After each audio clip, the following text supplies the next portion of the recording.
Hello everyone, welcome back to the channel. Today we're going to be setting up this 10-gallon tank right here for a betta fish. I got everything we need right here, so let's get right into it.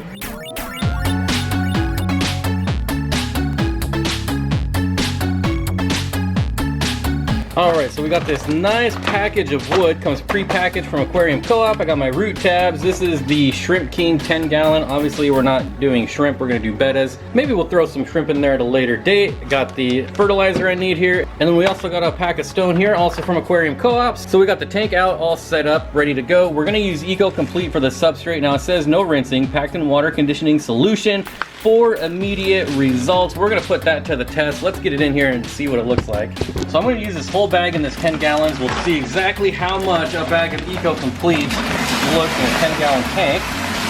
There you can see it's obviously packed in water. I can already tell it is definitely dirty. Alright, now it's a little dusty back there, but honestly it's not too bad. And this is almost the perfect amount. You might need more depending on if you want to build up in the back or not. I'm not sure exactly what I'm going to do yet. Open up the bag of rocks, open up the bag of wood, and see what I can come up with.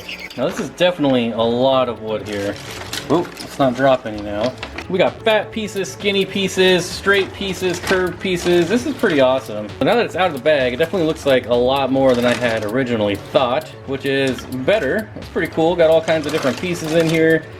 Like I said, I have really no vision of this tank yet. I really don't plan them. As you guys know, I just kind of throw stuff in and hope it looks good.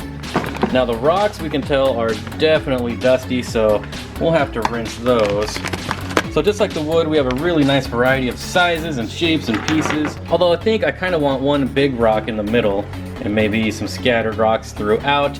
I'm not sure. Let me go see what I got for bigger size rocks. So here are a couple of the bigger pieces I got. Kind of hard to really get a good look at them here, but I got that one.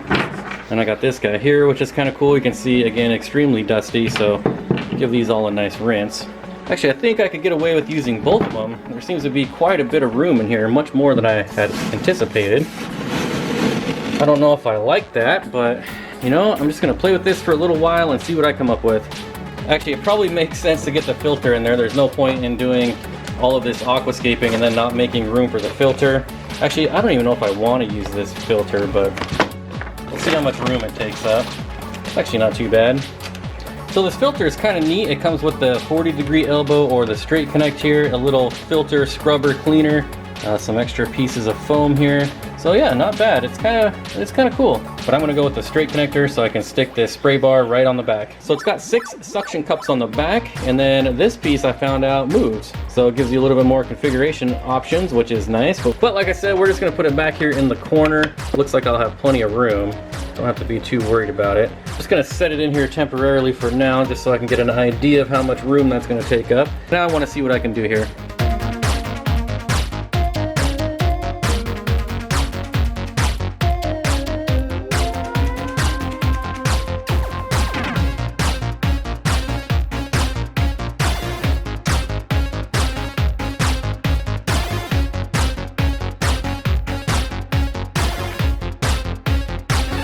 So I just watched that failed time lapse. I totally missed the beginning here, but you kind of see what I was going for here. The 2 rocks and then kind of an arch over there.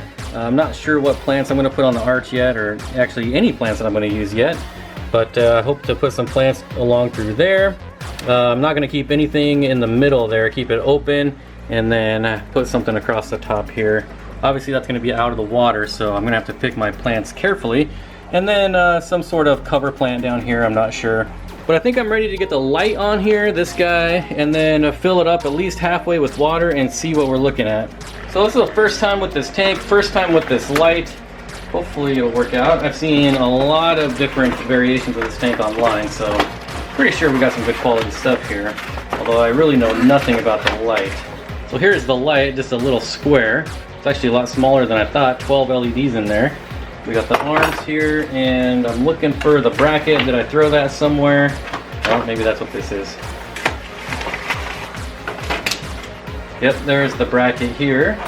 So it's going to sit something like that on there, and then we'll put the arms in. So these little brackets just snap into place here to hold your cord. So we'll put one right here.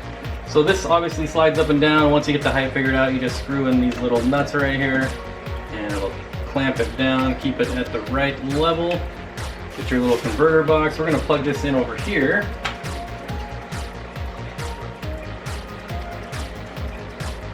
The light, not very impressed with the light. Let's see. I don't know how you expect to grow plants with a light like that. The filter, I don't have set up yet, but the filter seemed really cool. The light, not so much. I mean, look how dark it is down here. There we go, let the camera catch up. So, I mean, this is definitely low light. I don't know how I'm supposed to get carpeting plants with that much light down at the substrate. So I'm gonna have to figure something else out for that, but for now, give this a few minutes to fill up and I'll check back in.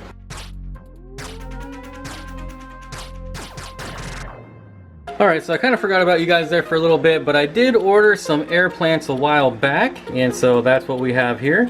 I couldn't tell you what kind they are. I really don't know much about air plants at all, except this one right here looks freaking awesome with that purplish pink color on here. Got just a regular green one over here. Setting them up on the back there. And just waiting for this water to clear up. I gotta say, I'm pretty impressed with the Eco Complete. This is really not that dirty. This is kind of like a normal haze you'd get on a new tank setup. Still gotta figure out what I'm gonna do with the light though, because while that's probably good for these air plants, it's really not gonna do anything for plants down here. So what I'm thinking about is maybe sliding that one back a little bit and then doing some sort of light across the top here. I'm not sure yet. Probably have to order something off eBay or Amazon or something, I don't know. But I'll see what I have kicking around here. But we're gonna give this about an hour or two to clear up. If it clears up, I got the filter running in the back there, and we'll try to figure out what we're gonna do for plants. So here we are a little bit later. It has cleared up quite a bit. Still a little foggy. You can kind of get an idea of the flow of that filter there. I did find a temporary solution to the lighting problem here, and I have this old Phoenix that I can just set right up here. Turn it on, and boom, now we got plenty of light. Obviously it's kind of an eyesore. It is blocking these plants right here. So I might look online to see if I can find like a really thin, small profile light, or I may just get another one of these guys here for the front of the tank. I'm not sure. Even if it's at the front though, I'm not sure that it'll be bright enough to hit the foreground plants. Now I do have some Styrogen repens here that we're gonna put in the front, kind of right along this ridge right here.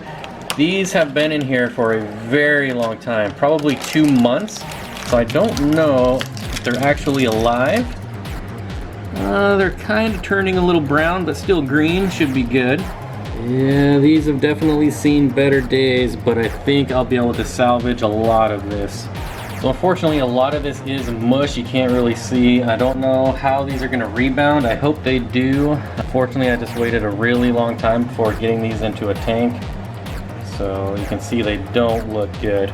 Guess we're just gonna have to wait and see how they do. Now that you're looking at them against the rock there, you can really see just how brown they are. This is unfortunate. A lot of this is just mush. Those might be the only two that even have a chance to survive. Well, this one's not pretty, but it does have roots on it, so get that one in over there. But that's pretty much it. Like I said, this has been in here for months, and just waited too long, unfortunately. So I did find some little clumps of Anubias Nana Petite here that I'm going to try and find places for. Like this little piece right here. Should do alright. Looks pretty good. Not sure how many pieces I'm going to be able to break this up into. See, this is like one kind of long piece there. Probably break this one in half. Splitting Anubias is really easy. You just break it at the rhizome and you're good to go.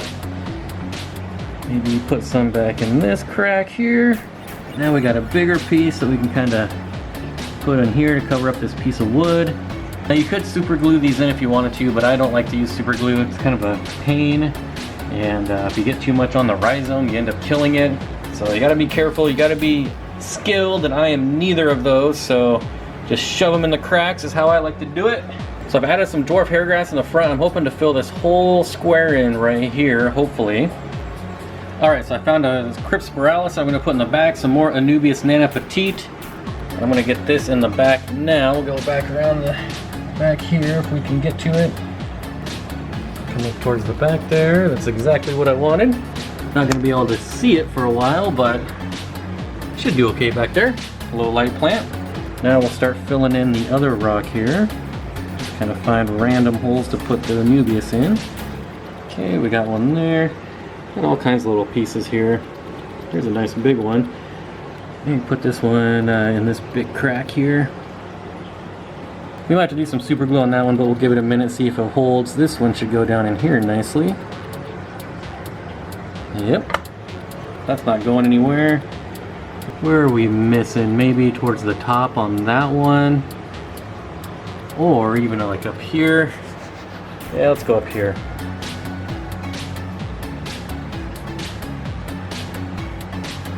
There we go. So now you can really tell just how brown this stuff is compared to the green of everything else. This is not going to make it. I think I'm going to try to replace this with some Blixa japonica if I can find some. I don't have any currently, so I'm going to have to reach out maybe to some forums, Facebook groups, I don't know. Let's take this off, kind of see. Going through here, these plants have seen better days. I don't know if I mentioned it, but they were delayed in the shipping process at the post office, so hopefully they'll rebound. This one right here though is looking really good. I do like that one with the different colored tips on it. But I'm going to call it quits for now. I'm not sure what betta I'm going to put in here. I do have some fries, so maybe I'll just pick one and throw it in here. I'm not sure. But also kind of want to add some shrimp, so we'll see.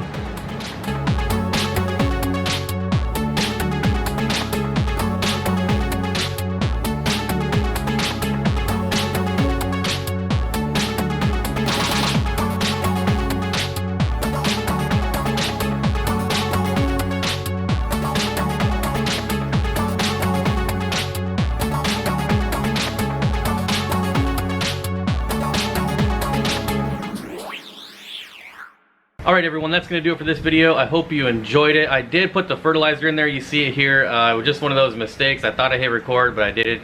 But I did put it in there. I'll put the links for all this stuff down below if you're interested. Also, there's going to be a ton of updates on this tank coming up. I'm still going to add more plants, and we still got to put a fish in there. So make sure you're subscribed if you're not, and I'll see everyone next time.